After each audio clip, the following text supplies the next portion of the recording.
Hi. Um, I have been thinking all week about what I should say at the start of this video. Should I be clever? Should I try to be funny? Should I come across as overly confident? Should I say something poetic or try to be memorable? But if I'm honest, I mostly am just wondering if I even belong here. And will I seem human enough? Or am I too weird or too basic or too something to be here? And can I create anything worth sharing? Would anybody care? And it just got me thinking about everything in the book that I'm reading, and I remembered that that is exactly what this book is about, and that's exactly what these next two chapters are about. Because in these chapters of iRobot, Adam Link spends the entire time learning how to walk and speak and read. And he's just learning to exist, which I feel like I'm still doing.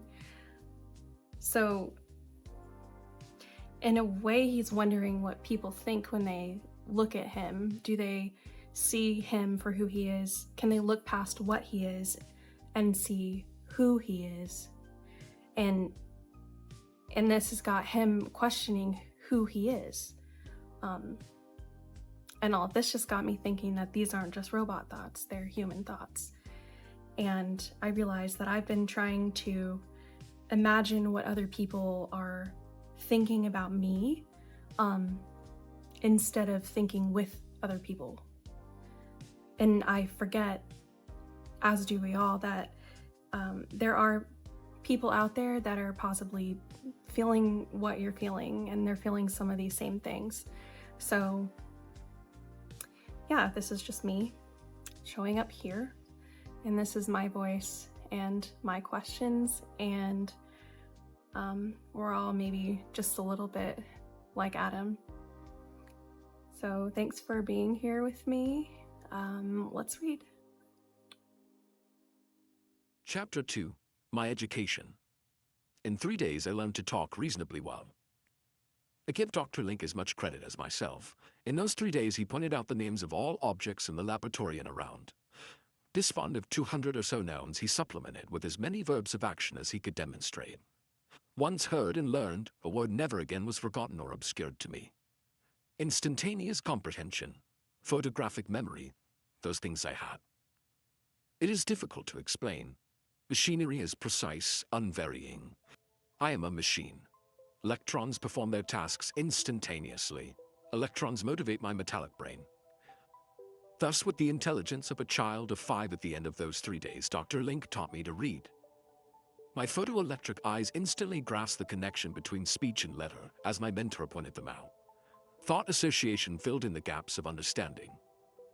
I perceived without delay that the word lion, for instance, pronounced in its peculiar way, represented a live animal crudely pictured in a book. I've never seen a lion, but I would know one the instant I did. From primers and first readers, I graduated in less than a week to adult books. Dr. Link laid out an extensive reading course for me in his large library. It included fiction as well as factual matter. Into my receptive, retentive brain began to be poured a fund of information and knowledge never before equaled in that short period of time. There are other things to consider besides my birth and education. First of all, housekeeper. She came in once a week to clean up the house for Dr. Link. He was a recluse, lived by himself, cooked for himself, retired on an annuity from an invention years before. The housekeeper had seen me in the process of construction in the past years, but only as an inanimate caricature of a human body. Dr. Link should have known better. When the first Saturday of my life came around, he forgot it was the day she came. He was absorbedly pointing out to me that to run meant to go faster than to walk. Demonstrate, Dr. Link asked as I claimed understanding. Obediently, I took a few slow steps before him. Walking, I said. Then I retreated a ways, lumbered forward again, running for a few steps. The stone floor clattered under my metallic feet. Was that right? I asked in my rather stentorian voice. At that moment, A terrified shriek sounded from the doorway. The housekeeper came up just in time to see me perform. She screamed, making more noise than even I. "It's the devil himself. Run, Dr. Link, run. Police. Help." She fainted dead away. He revived her and talked soothingly to her, trying to explain what I was, that he had to go get a new housekeeper. After this, he contrived to remember when Saturday came, and on that day he kept me hidden in a storeroom reading books. A trivial incident in itself, perhaps, but very significant, as you will read this will agree. 2 months after my awakening to life, Dr. Link one day spoke to me in a fashion other than as a teacher to pupil. He spoke to me as men to men. "You are the result of 20 years of effort," he said, "and my success amazes even me. You're a little short of being human in mind.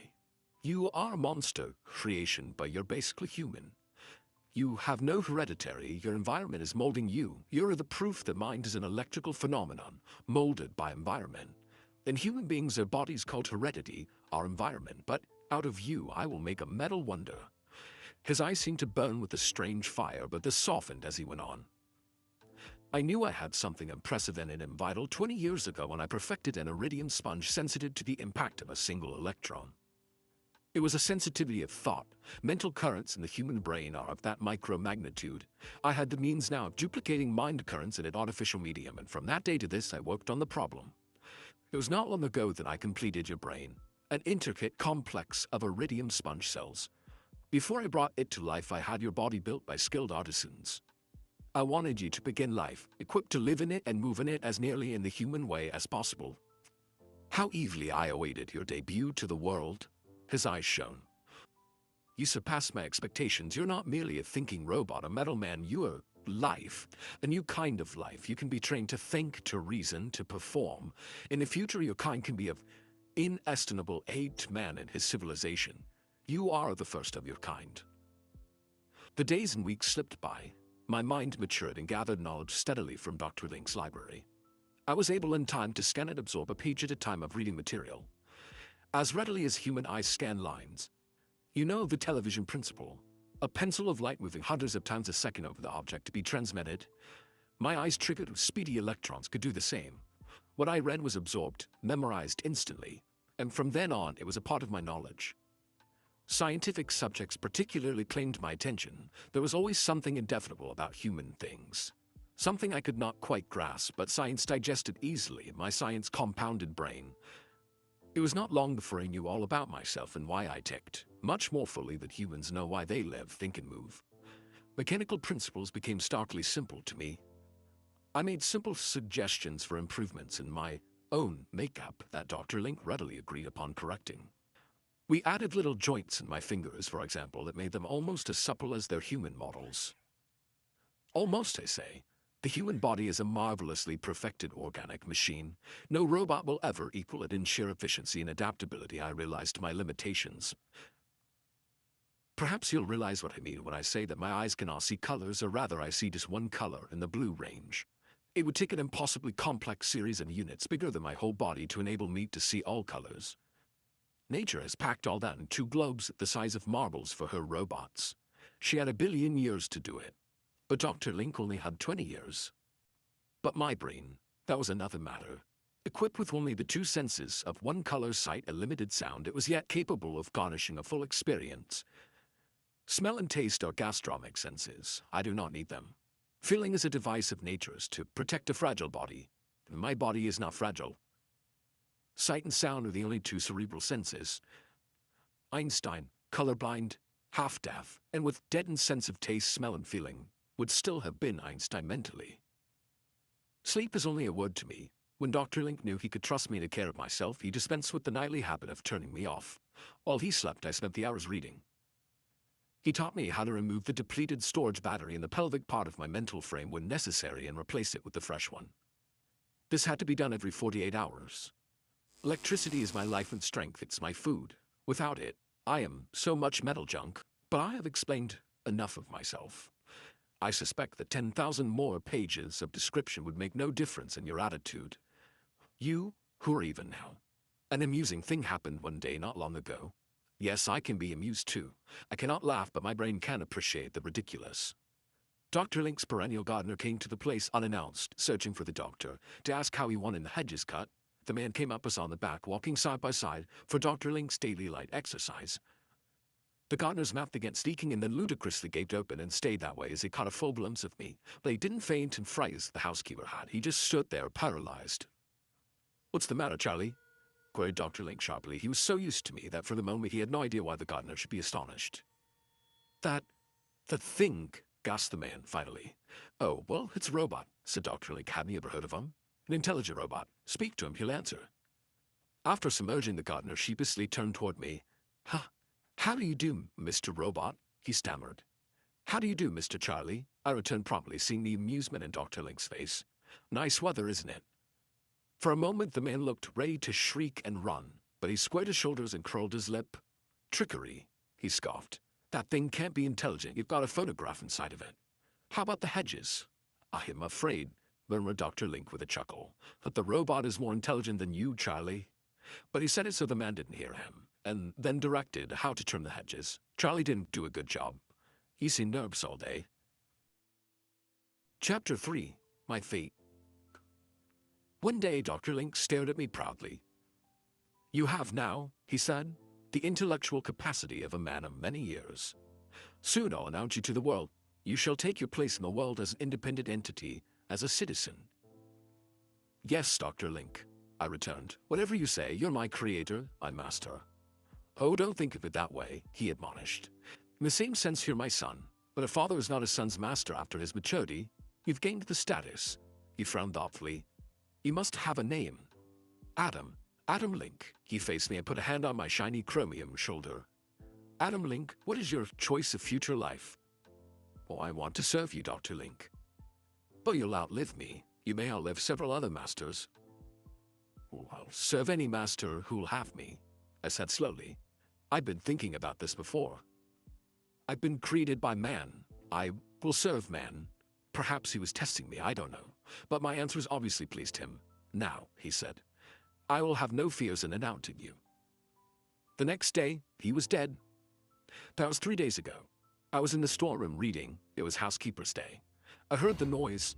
I ran up the steps into the lab. Dr. Link lay with his skull crushed. A loose angle iron of a transformer hung on an insulated platform on the wall had slipped and crashed down on his head while he sat there before his workbench. I raised his head, slumped over the bench to better see the wound. Death had been instantaneous. These are the facts.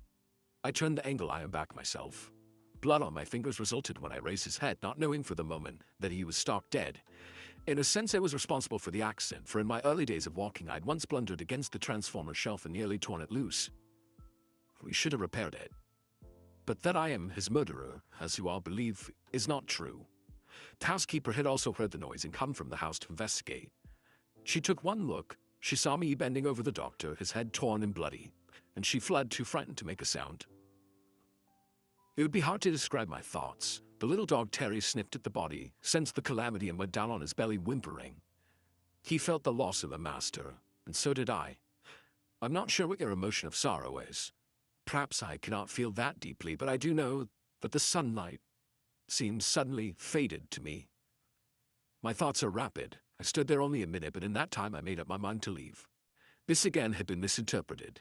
You consider then admission of guilt, a criminal escaping from the scene of his crime.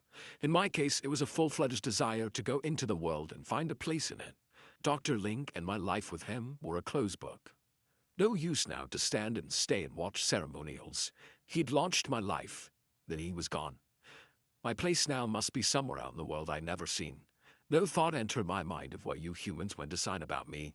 I thought all men were like Dr. Link. First of all, I took out a fresh battery, replacing my half-depleted one. I would need another one in 48 hours, but I was sure this would be taken care of by anyone to whom I made the request. I left. Terry followed me. He'd been with me all the time. I've heard a dog is man's best friend, even a metal man's. My conception of geography soon proved hazy at best. I'd pictured Earth as teeming with humans and cities with not much space between. I had estimated that the city Dr. Link spoke of must be just over the hill from his secluded country home. Yet the woods I traversed seemed endless. It was not till hours later that I met the little girl. She'd been dangling her bare legs into a brook, sitting on a flat rock. I approached to ask where the city was. She turned when I was still 30 feet away. My internal mechanisms do not run silently. They make a steady noise that Dr. Link always described as a handful of coins jingling together. The little girl's face contorted as soon as she saw me. I must be a fearsome, right indeed, in your eyes. Screaming her fear, she blindly jumped up, lost her balance, and fell into the stream. I knew what drowning was. I knew I must save her. I knelt at the rock's edge and reached down for her. I managed to grasp one of her arms and pulled her up. I could feel the bones of her little wrist crack.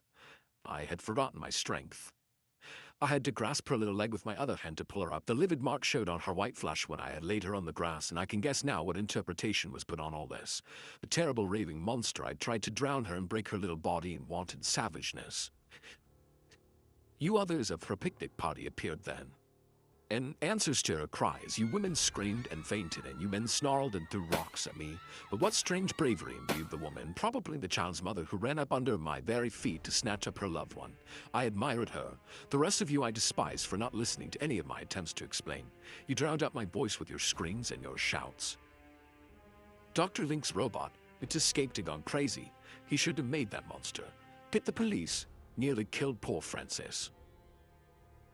With these garbled shouts to one another, you withdrew. You didn't notice that Terry was barking angrily at you. Can you fool a dog? We went on. Now my thoughts really became puzzled. Here, alas, was something I could not rationalize. This was so different from the world that I had learned of in books. What subtle things lay behind the printed words that I'd read? What had happened to the sane and orderly world my mind had conjured for itself? Night came in. I had to stop and stand still in the dark. I leaned against a tree motionlessly for a while. I heard little Terry snooping around in the brush for something to eat. I heard him gnawing on something, then later he crawled up at my feet and slept. The hours passed slowly. My thoughts would not come to a conclusion about the recent occurrences. Monster. Why had they believed that? Once in the still distance I heard a murmur as of a crowd of people. I saw some lights. They had significance. The next day, at dawn, I nudged Terry with my toe. Then we walked on. The same murmur arose, approached. Then I saw you, a crowd of you, men with clubs, scythes, and guns. You spied me and a shout went up. You hung together as you advanced. Then something struck my frontal plate with a sharp plane. One of you had shot. Wait, stop, I shouted, knowing I must talk to you, find out why I was being hunted like a wild beast. I'd taken a step forward, hand upraised, but you wouldn't listen. More shots rang out, denting my metal body. I turned and ran. A bullet in a vital spot would ruin me as much as a human. You came after me like a pack of hounds, but I outdistanced you, powered by steel muscles. Terry fell behind, lost. Then as afternoon came, I realized I must get a newly charged battery. Already my limbs were moving sluggishly, and a few more hours without a new source of current within me, I would fall on the spot and die. And I didn't want to die. I knew I must find a road to the city. I finally came up a winding dirt road and followed it in hope. When I saw a car parked in the side of the road ahead of me, I knew I was saved, for Dr. Ling's car had the same sort of battery I used. There was no one around the car. Much as a starving man would take the first meal available, I raised the floorboards, and in a short while I had substituted batteries. New strength coursed through my body. I straightened up just as two people came arm in arm amongst the trees, a young man and woman. They caught sight of me. Incredulous shock came onto their faces. The girl shrank into the boy's arms. "Don't be alarmed," I said. I won't harm you. There was no use going on. I saw that. The boy fainted dead away in the girl's arms, and she began dragging him, wailing hysterically. I laughed. My thoughts from then on can best be described as brooding. I did not want to go to a city now. I began to realize I was an outcast in human eyes from first sight on. Just as night fell, I stopped. I heard a most welcome sound. Terry's barking. He came up joyfully, wagging his stump of a tail. I reached down to scratch his ears. Oh, these hours he had faithfully searched for me. He'd probably tracked me by my scent of oil. What can cause such blind devotion into a metal man? Is it because Dr. Link once stated that the body, human or otherwise, is only part of the environment of the mind, and that Terry recognized in me as much of my mind as in humans, despite my alien body? If that's so, it is you who are passing judgment on me as a monster who are in the wrong. I'm convinced it is so. I hear you now shouting outside, "Beware that you do not drive me to be the monster you call me." The next day precipitated you upon me again. Bullets flew and I ran. All that day it was the same. Your party, swelled by added recruits, split into groups trying to ring me in. You tracked me by my heavy footprints. My speed saved me every time, yet some of those bullets have done damage. One struck the joint to my right knee so that my leg twisted as I ran. One smashed onto the right side of my head and shattered the tympanum there, making me deaf on that side. But the bullet that hurt me the most was the one that killed Terry. The shooter of that bullet was 20 yards away. I could have run to him and broken his every bone with my hard, powerful hands. Have you stopped to wonder why I didn't take revenge? Perhaps I should. I was hopelessly lost all that day. I went in circles through the endless woods, and as often blundered into you as you into me. I was just trying to get away from the vicinity, from your vengeance. Toward dusk I saw something familiar. Dr. Link's laboratory. Hiding in a clump of bushes and waiting till it was utterly dark, I approached and broke the lock on the door. It was deserted. Dr. Link's body was gone, of course. My birthplace, my 6 months of life here, whirled through my mind like a kaleidoscope, with kaleidoscope rapidity. I wondered if my emotion was akin to what yours would be, returning to a well-remembered place. Perhaps my emotion is far deeper than yours can be. Life may be all in the mind. Something gripped me there, throbbingly. The shadows made by a dim gas jet I lit seemed to dance around me like little Terry had danced. Then I found the book. Frankenstein, lying on the desk whose drawers had been emptied, Dr. Link's private desk. He kept the book from me. Why? I read it now in a half hour, by my page-at-a-time scanning, and then I understood. But it's the most stupid premise ever made, that a created man must turn against his creator, against humanity, lacking a soul. The book was all wrong. Or was it? As I finish writing this, here amongst the blasted memories with the spirit of Terry in the shadows, I wonder if I shouldn't. It's close to dawn now. I know there's not hope for me. You have me surrounded, cut off. I can see the flares of your torches between the trees. In the light you'll find me. You'll rout me out. Your hatred lust is aroused. It will be sated only by my death.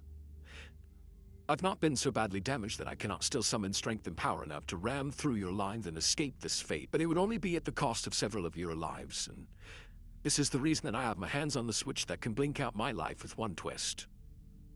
Ironic, isn't it, that I have the very feelings you're so sure that I lack.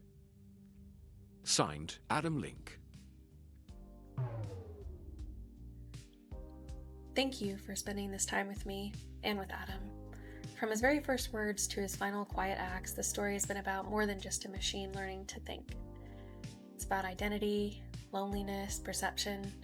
It's about being misunderstood and choosing to show up anyway. I think we've all felt like that, wondering if we belong, and maybe that's just what makes Adam feel so human in the end. This was the first story in the Adam Link series published in 1939. I'm so glad we got to experience it together. If you'd like to hear what happens next, we will be reading the Trial of Adam Link Robot soon. Until then, be gentle with your thoughts, be kind to your questions, and never forget, learning to live is an act of courage. Good night.